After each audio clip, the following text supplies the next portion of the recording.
Financing decision जो है उसमें दो चीज़ें होती हैं। सबसे पहले तो देखिए होता है ओनर्स फंड और बोरोड फंड। ओनर्स फंड जो ओनर की खुद की कैपिटल है, जैसे कि शेयर कैपिटल और रिटेन्ड अर्निंग्स, और बोरोड फंड यानी कि जो मार्केट से पैसा लिया गया हो। क्या क्या फैक्टर्स इसको अफेक्ट कर सकते हैं, जैसे कि कॉस्ट अगर ज़्यादा है तो किस तरीके से आप फाइनेंस को मिनिमम कॉस्ट में अरेंज कर सकते हैं। ज़्यादा रिस्क एसोसिएट होती है अगर फर्म के पास जो है बोरोइंग्स ज़्यादा होंगी तो रिस्क भी ज़्यादा है। Cash flow position, cash flow का शॉर्टेज हो गया अगर, तो आपको कहाँ से वो पैसा इकट्ठा करना है वो आप इसमें देखते हैं। कंट्रोल कंसिडरेशंस, इसमें जो एग्जिस्टिंग शेयर होल्डर्स हैं ना वो रिटेन करते हैं कंट्रोल को, बिज़नेस को कंट्रोल करते हैं और बाद में उन कंपनीज़ की बिड की जाती है जिससे पैसा आता है।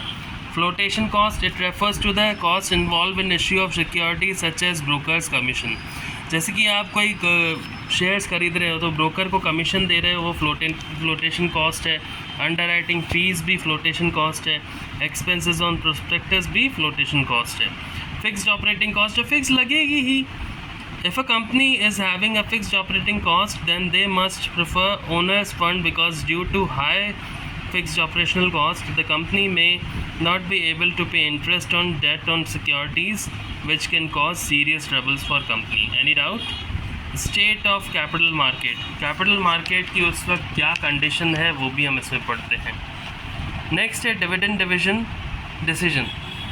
किसको डिविडेंड मिलना चाहिए? देखिए सबसे पहले तो मिलता है प्रेफरेंस शेयर होल्डर्स को। सबसे पहले पेमेंट होती है क्रेडिटर्स को, फिर डिबेंचर्स को, फिर सारा लोन पे किया जाता है, फिर सारी लायबिलिटीज़ पे की जाती है। उसके बाद मैनेजर्स को कमीशन मिलती है। उसके बाद जो कुछ भी बचता है उसमें से सबसे पहले प्रेफरेंस शेयर होल्डर्स को पैसा मिलता है, उसके बाद इक्विटी शेयर होल्डर्स को पैसा मिलता है। तो इसमें फैक्टर्स क्या है? अर्निंग्स जो है, डिविडेंड्स जो है आपके अर्निंग्स में से ही निकाली जाती हैं, प्रीवियस ईयर्स अर्निंग्स पे।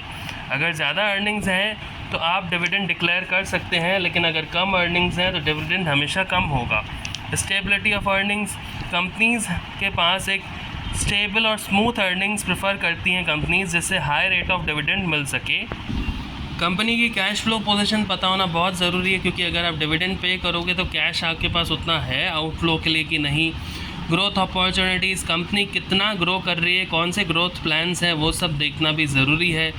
स्टेबिलिटी ऑफ डिविडेंड का स्टेबल होना भी बहुत ज़रूरी है। प्रेफरेंस ऑफ शेयर होल्डर्स, यानी कि सबसे पहले कौन से शेयर होल्डर्स को पेमेंट किया जाएगा? प्रेफरेंस शेयर होल्डर्स को पे किया जाता है, उसके बाद इक्विटी को। टैक्सेशन पॉलिसी, अगर टैक्स ज़्यादा होंगे तो कंपनी के पास पैसा कम बचेगा, डिविडेंड कम पे होगा। अगर टैक्स कम होंगे तो पैसा ज़्यादा बचेगा, डिविडेंड ज़्यादा पे होगा। Access to capital market considerations, अगर कैपिटल मार्केट में आपका एक्सेस बहुत ईजी है तो आप जल्दी से अप्रोच करके अपने रिटेन्ड अर्निंग्स का यूज़ करके, अपने रिजर्व्स का यूज़ करके पैसे को इकट्ठा कर सकते हो। कॉन्ट्रैक्चुअल कंस्ट्रेंट्स, कई कंपनी ना कॉन्ट्रैक्ट रखती हैं दूसरे फाइनेंसर्स से कि इतने टाइम में पेमेंट हो जाना चाहिए डिविडेंड का, तो ये कॉन्ट्रैक्ट के कंस्ट्रेंट्स होते हैं। Stock market restrictions, stock market में कुछ रिएक्शंस होते हैं कि डिविडेंड पॉलिसी का चेंज होना, इक्विटी शेयर्स का चेंज होना, ठीक है। और गुड न्यूज़ तब होती है जब जो प्राइसेस, जो सिक्योरिटी प्राइस जो है वो स्टेबल हो जाते हैं। तो स्टेबल होना बहुत ज़रूरी है। यहाँ आज के लिए इतना ही। अब हम कल और आगे इसको चैप्टर को कंप्लीट करने की कोशिश करेंगे।